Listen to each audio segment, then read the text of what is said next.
Assalamualaikum warahmatullahi wabarakatuh. Selamat sore dan kembali lagi di apa nih namanya ngabuburit. Dan alhamdulillah hari ini kita sudah di bulan Ramadan, hari keberapa ya? Keempat. Sesuai dengan plan, maka saya buat video ini lagi. Kali ini kita mau cerita dikit, bukan cerita lah ya, sharing dikit tentang zikir yang dulu kita rutinin. Sekarang harusnya kita rutinin juga, cuman mungkin ada sebagian dari antara kita yang mungkin merasa sibuk, pagi sore juga sibuk. Tapi ini adalah doa yang sangat sangat simple, sangat sederhana, mudah diucapkan. Tapi kalau menurut hadis yang diriwayatkan oleh Imam An-Nasai, ini salah satu kunci untuk kita mendapatkan ridho dari Allah Subhanahu wa taala. Apa doanya? Raditu billahi robba wa bil islami dina wa bi Muhammadin nabiyya wa rasulah. Kalau kita artikan ke bahasa Indonesia, raditu, aku ridho, raditu billah, dengan Allah sebagai Rob gitu ya. Di situ penyebutannya bukan sebagai ilah, bukan sebagai Tuhan. Ya, Rob artinya juga ada yang mengartikan Tuhan, tapi yang pernah saya baca, Rob itu artinya lebih kepada pemelihara. Pemelihara ya berarti orang yang mengurusi kehidupan kita. Ya, Tuhan juga artinya Rob gitu ya. Tuhan juga adalah sesuatu yang memelihara kita gitu ya, sosok yang sangat berkuasa yang kemudian memelihara kita, memelihara manusia. Raditu billahi robba artinya adalah aku ridho Allah sebagai Robku, wabil islami dina, dan Islam sebagai agamaku, wabi Muhammadin nabiyya wa rasulah, dan Rasulullah dan Muhammad sebagai rasul dan nabiku, nabi dan rasulku. Jadi dalam zikir atau dalam doa ini ada tiga hal yang kita ikrarkan gitu ya. Apa itu? Yang pertama, raditu billahi robba, Allah sebagai Rabb, wabil islami dina, Islam sebagai agama, sebagai din gitu ya, sebagai jalan hidup, bukan jalan hidup juga, sebagai konsep hidup, sebagai sistem hidup yang kita gunakan, ideologi gitu ya. Kemudian juga wabi Muhammadin nabiyya wa rasulah, dan Muhammad sebagai nabi dan rasulku. Sebelum kita ke sana, kita juga mesti mencari tahu apa sih arti kata ridho gitu ya, apa sih arti kata ridho. Jadi saya lagi coba-coba pakai referensi yang baik gitu ya. Nah, kita ternyata kalau kita mau mencari arti kata dalam bahasa Arab suatu kata gitu, kita tinggal buka aja salah satu website namanya almaani.com. Teman-teman bisa pakai bahasa Indonesia, di situ bisa pakai bahasa Inggris, bisa pakai Spanyol, bisa pakai bahasa Prancis, bisa bahasa Inggris, bahasa Belanda dan sebagainya untuk mencari terjemahan arti kata bahasa Arab. Nah, kalau kita artikan ridho ke bahasa Indonesia, itu artinya dekat kepada menerima atau rela, senang gitu ya, bersenang hati, rela bersenang hati, menyukainya gitu ya. Jadi yang namanya ridho, kalau kita ambil arti kata dari sini, raditu billahi robba berarti saya rela. Kalau kita ambil artinya adalah rela begitu ya, saya rela itu juga berarti bisa menerima begitu ya. Saya menerima bahwa Allah adalah Rob saya. Yang kedua, saya menerima dan saya rela bahwa Islam adalah agama saya. Yang ketiga, saya rela dan saya menerima bahwa Muhammad adalah nabi dan rasul saya. Jadi konteksnya di sini adalah kita yang ridho, berbeda dengan yang selama ini kita ketahui, bukan kita ketahui ya, berbeda dengan yang selama ini kita kejar-kejar. Seringnya kita ngejar ridho Allah. Wah, pokoknya saya ingin mengejar ridho Allah. Wah, saya pokoknya melakukan ini semua demi untuk mendapatkan ridho Allah.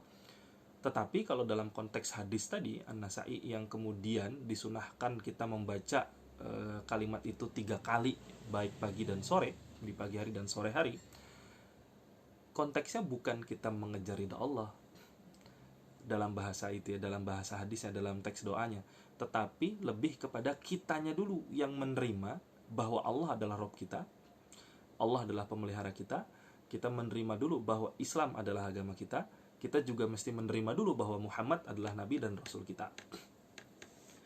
Jadi konteksnya dalam hadis ini Rasulullah mengajari kita membiasakan diri mengucapkan raditu billahi robba adalah membuat diri kita menerima, rela. Kalau kita artikan teks ridhonya itu dalam Al-Ma'ani gitu ya, dalam di kamus Al-Ma'ani ini, itu merela, menerima, senang. Jadi ada 3, rela, menerima, senang. Rela ya menerima, artinya mungkin mirip rela dengan menerima begitu ya. Ketiga, senang. Senang dengan apa? Dengan Allah sebagai Rabb, dengan Muhammad sebagai Nabi dan Rasul, senang kepada agama kita, Islam sebagai agama kita yang kita peluk. Apa konsekuensi dari semua ini? Kita pecah. Yang pertama, raditu billah. Kita senang, kita rela, kita menerima Allah sebagai Rabb. Berarti kita menerima ya Allah itu sebagaimana yang Allah ceritakan dalam Al-Quran. Kita menerima bahwa Allah sebagai Rabb itu sebagaimana yang Allah ceritakan tentang dirinya dalam Al-Quran. Makanya nanti kita ketemu bahwa kita senang sekali bahwa kita memiliki Tuhan yang maha pengasih lagi maha penyayang. Nah, kemarin kita sempat singgung tuh ya di pertemuan di sharing yang pertama, bahwa pertama atau kedua ya saya lupa, bahwa maha pengasihnya Allah itu untuk semua orang, untuk semua makhluk, tetapi maha penyayangnya Allah itu terserah Allah, suka-suka Allah, dan tidak semua orang mendapatkan mendapatkan sayangnya Allah itu. Tetapi kalau pengasihnya Allah, bahwa Allah memberikan rizki, Allah memberikan kesehatan, Allah memberikan berbagai macam karunia itu kepada semua makhluk, tetapi sayangnya Allah gitu, sayangnya, rasa cintanya itu nggak semua orang dapat, dan itu terserah Allah saja. Bahwa kita juga menerima Allah sebagaimana Asmaul Husna yang Allah kenalkan dalam Al-Quran, bahwa Allah itu juga maha menerima taubat. Nanti kalau kita buka Riyadhus Shalihin bab taubat ya kalau nggak salah, saya lupa, innallaha yabsutu yadahu bil lail. Jadi sesungguhnya Allah itu membuka tangannya di malam hari. Untuk apa? Untuk menerima para pendosa yang ingin bertaubat, yang dia melakukan dosanya di siang hari. Allah juga membuka tangannya di siang hari untuk menerima orang-orang yang berdosa di malam hari. Jadi kita juga menerima, kita juga senang bahwa Allah itu adalah Tuhan yang menerima taubat hambanya gitu. Tetapi kita juga tidak boleh lupa bahwa selain kita dikenalkan Allah itu adalah maha menerima taubat, Allah adalah maha pengasih, Allah adalah maha penyayang, Allah yang maha menyelamatkan, Allah maha adil, dan Allah maha bijaksana, kita nggak boleh lupa. Dan karena kita berusaha ridho menerima Allah sebagai Tuhan kita nggak boleh lupa bahwa Allah itu juga maha menghukum, Allah itu juga menyiksa gitu.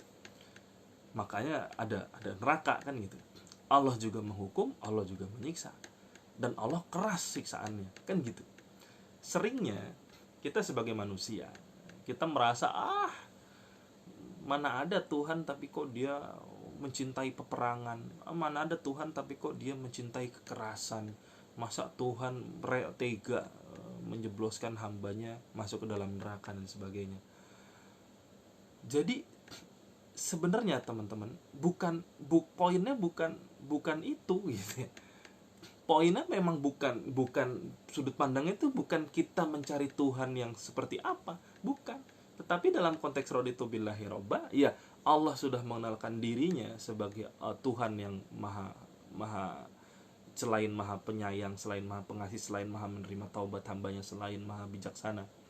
Dia juga adalah Tuhan yang menyiksa.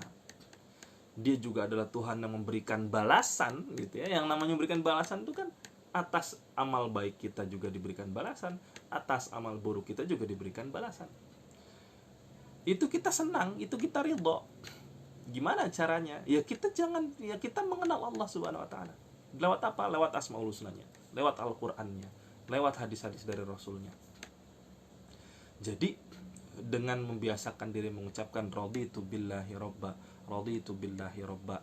Yang pertama, kita paham betul bahwa Allah ya sebagaimana Allah gambarkan dirinya. Allah itu ya sebagaimana Allah gambarkan dirinya dalam Quran, sebagaimana yang kemudian sama ulama dihimpun menjadi Asmaul Husna, nama yang baik. Ada 99 begitu ya. Al-Malik, Al-Quddus. Itu Allah semua yang mengenalkan dirinya. Nggak mungkin terus kita bilang, saya maunya Allah tuh cuma maha penyayang aja. Nggak bisa seperti itu. Kemudian karena kita ridho bahwa Allah itu adalah Rabb kita, maka kita juga mesti menerima, maka kita juga mesti rela, maka kita juga mesti senang dengan bagaimana cara Allah memelihara kita. Ini yang kita nggak pernah tahu. Bagaimana cara Allah memelihara kita? Penjelasannya nanti ada di Quran, ayat per ayat. Salah satu yang paling terkenal dan paling sering kita ucapkan kalau kita lagi dapat masalah apa? Di surat Al-Baqarah, la yukallifullahu nafsan illa wus'aha. Bahwa metode Allah memelihara manusia itu, Allah tidak akan membebankan sesuatu kalau manusia nggak sanggup. Terus salah satu lagi yang senang banget saya bahas gitu ya, ini hanya sekilas saja. Salah satu metode Allah memelihara kita adalah ya Allah menurunkan kita ke muka bumi. Sebagaimana Allah bilang di surat Al-Baqarah, wa idh qala rabbuka lil malaikati inni ja'ilun fil ardi khalifah, bahwa Allah akan menurunkan khalifah. Allah bilang kepada para malaikat, Allah akan menurunkan khalifah. Siapa khalifahnya? Adam dan keturunannya. Jadi secara teks kita bisa tahu bahwa Allah itu sudah merencanakan akan membuat manusia sebagai khalifah fil ard sebelum Nabi Adam makan buah khuldi. Jadi ini sekaligus mengcounter, ada yang bilang, seandainya dulu Nabi Adam bukan buah khuldi ya. Kalau di Quran nggak disebut buah khuldi, tapi kan ada yang nyebut buah khuldi, nggak apa-apa. Maksudnya adalah buah dari pohon yang disebutkan dalam Al-Quran, yang disinggung wala taqrabah hadhihi syajarah itu. Terus bahwa Allah itu sebenarnya bahkan sebelum Nabi Adam mendekati pohon yang wala taqrabah hadhihi syajarah, pohon ini gitu ya, sebelum Nabi Adam deketin pohon itu, apalagi makan buah itu, di ayat sebelum-sebelumnya Allah itu sudah bilang wa idh qala rabbuka lil malaikati inni, sesungguhnya aku ja'ilun fil ardi khalifah. Allah pengen nurunin khalifah di muka bumi dengan segala macam arti yang terkandung dalam kata khalifah. Ada juga definisinya, khalifah itu berasal dekat dengan kata khalaf, berarti dia adalah sesuatu yang baru. Manusia maksudnya adalah sesuatu yang baru di muka bumi. Ada juga khalifah diartikan dengan dekat dengan kekuasaan, dengan penguasa. Khalifah yang belakangan sebagian orang sangat alergi sama kata khalifah. Dengan segala macam arti yang terkandung di dalam kata khalifah, itu manusia diturunkan ke muka bumi untuk menjadi untuk menjadi khalifah fil ard. Jadi kita nggak bisa bilang manusia itu ya hidup biasa-biasa saja, orang kita tanpa ada apapun tiba-tiba ada gitu ya. Manusia itu kan terbentuk dari proses alam semesta yang begitu saja terjadi. Nggak bisa. Kenapa? Karena dalam Al-Quran sudah ada intensinya gitu. Allah sudah merencanakan itu, bahwa menciptakan manusia untuk khalifah fil ard. Ada tujuannya. Nggak sederhana, rumit, tapi Allah udah bilang, game sharknya dari Allah, la yukallifu nafsan illa wus'aha, bahwa Allah nggak akan bebanin kita kalau kita nggak mampu. Apalagi kira-kira macam-macam metode Allah dalam memelihara kita. Allah bilang, apakah kamu berpikir bahwa kamu mengatakan aku beriman tanpa kamu akan diuji? Jadi apa kata Allah? Salah satu metode lain Allah memelihara kita adalah ada ujian. Jadi nggak bisa kalau kita bilang, saya masa hamba Allah diuji, nggak mungkin. Nggak, justru Allah itu akan menguji hambanya. Jadi ketika kita merasa hidup kita tidak diuji, ketika kita melihat hidup kita kok lost, datar gitu ya, nggak ada ujian iman sama sekali, nggak ada godaan sama sekali, harusnya kita khawatir. Kenapa? Sungguh-sungguh lebih merugi ketika Allah nggak peduli sama kita. Contoh, saya ngelakuin dosa tapi toh hidup saya tetap baik-baik saja, nggak ada teguran gitu ya. Toh hidup saya lebih bahagia daripada orang yang rajin sholat, yang nggak pernah berbuat dosa, yang berbuat dosanya dikit, toh dosa saya banyak tapi kemuliaan saya berlimpah. Ini justru harusnya kita khawatir. Kenapa? Bisa karena metode Allah dalam memelihara kita yang dijelaskan dalam Al-Quran itu, kita akan diuji dengan buah-buahan, diuji dengan sedikit kelaparan. Makanya kan ada yang bilang salah satu spirit ibadah puasa, ibadah Ramadan itu kan adalah spirit empati. Maksudnya empati apa? Kita merasakan orang yang diuji dengan kelaparan, orang miskin dan sebagainya. Nanti kita juga mengeluarkan zakat fitr gitu ya. Zakat fitr kan artinya kalau kita ambil dari kata lain iftar gitu ya, membatalkan puasa. Ya berarti zakat fitr itu kan zakat untuk memberikan orang lain makan, supaya memberikan kesempatan orang yang selama ini kesulitan harta, susah makan, di hari itu semua orang harus merasakan kebahagiaan berupa mendapatkan makanan yang berlimpah. Jadi tetap ada metode Allah memelihara kita sebagai Rob. Rob itu berarti adalah yang menjaga kita, yang memelihara kita, dan lain sebagainya. Salah satu lagi cara Allah adalah ya kita berdoa kepada Allah.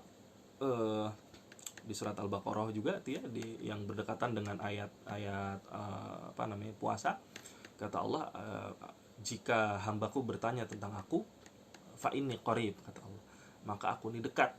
Dan metodenya nanti dijelaskan sama Rasulullah. Kalau kita mau minta sesuatu sama Allah, ya langsung ngomong, nggak pakai perantara, kan gitu, tidak pakai perantara apapun. Itu salah satu metode yang Allah tetapkan dalam memelihara kita sebagai Rob. Allah sebagai Rob kita, Allah sebagai Tuhan kita, Allah sebagai pemelihara kita lah, dan lain-lain, berkaitan dengan rizki, berkaitan dengan ikhtiar, berkaitan dengan kesehatan dan sebagainya. Itu sama Allah udah diatur. Jadi dalam makna yang pertama, raditu billahi robba, maka kita menerima semua nama Allah, menerima bahwa ya Allah itu selain maha menerima taubat juga menghukum, Allah itu selain maha pengasih maha penyayang juga membalas gitu ya, juga Allah juga akan membalas setiap perilaku kita. Tetapi semua itu senantiasa tertutup dengan sebenarnya gitu ya, semua itu senantiasa tertutup dengan Allah itu maha menerima taubat.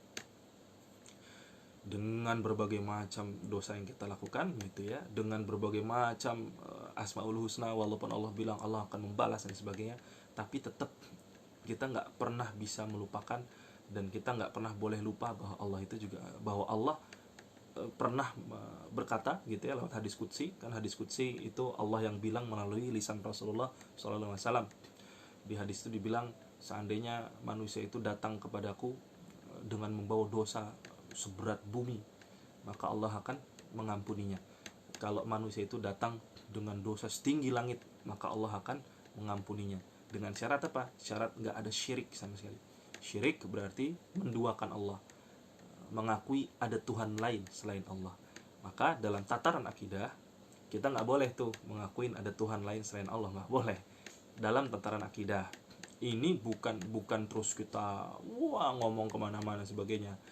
Betul, dalam konteks kita sedang belajar, konteks ikut kajian Islam, konteks ikut pengajian, konteks ikut kelas agama Islam, konteks kelas akidah, baca buku akidah, ya betul, jelas kita dengan tegas mengatakan tidak ada Tuhan selain Allah, la ilaha illallah Muhammadur Rasulullah. Tetapi dalam konteks muamalah nanti beda, bukan berarti terus kita mengakui bahwa orang lain punya Tuhan dan sebagainya. Tetap kalau salah ya salah, kalau benar ya benar. Tapi dalam konteks akidah kita nggak boleh goyang bahwa tidak ada Tuhan selain Allah, bahwa Islam adalah agama yang benar, Tuhan yang paling berhak disembah itu cuma satu, cuma Allah. Tuhan lain salah. Tapi ingat ya, sekali lagi ya, dalam konteks muamalah nggak terus kita ngomong ke orang lain yang beragama lain, kamu salah dan sebagainya. Enggak, itu juga sudah dijelaskan sama Rasulullah bahwa jangan mengolok-olok Tuhan agama lain. Kenapa? Karena nanti dia akan membalas mengolok-olok Allah, padahal mereka nggak tahu sama sekali tentang Allah. Jadi dalam tataran akidah, yakinnya bahwa tidak ada Tuhan selain Allah, bahwa Allah adalah satu-satunya Tuhan yang berhak disembah. Dan karena tadi kita konteksnya sedang bahas doa yang bukan doa, zikir yang sama Rasulullah dianjurkan dibaca di setiap pagi dan petang, yaitu raditu billahi robba wa bil islami dina wa bi Muhammadin nabiyya wa rasula. Yuk mari kita berlatih. Kita berlatih apa? Berlatih bahwa menerima Allah itu sebagaimana yang Allah jelaskan tentang dirinya dalam Al-Quran. Nggak kita tambah-tambahin, nggak kita kurang-kurangin, nggak kita pilah dan pilih. Yang membuat kita senang aja Allah itu kita akui, hal yang tidak membuat kita senang tidak kita akui. Tidak, justru kita sebagai manusia, kesempurnaan iman kita adalah ketika kita menerima itu semua, senang dengan itu, karena tadi arti kata ridho juga senang, begitu ya. Dan kita rela bahwa Allah adalah Rabb kita dengan segala macam nama yang Allah kenalkan kepada kita, nggak pilih-pilih semuanya. Itu mungkin untuk hari ini. Allahu a'lam bishawab. Assalamualaikum warahmatullahi wabarakatuh.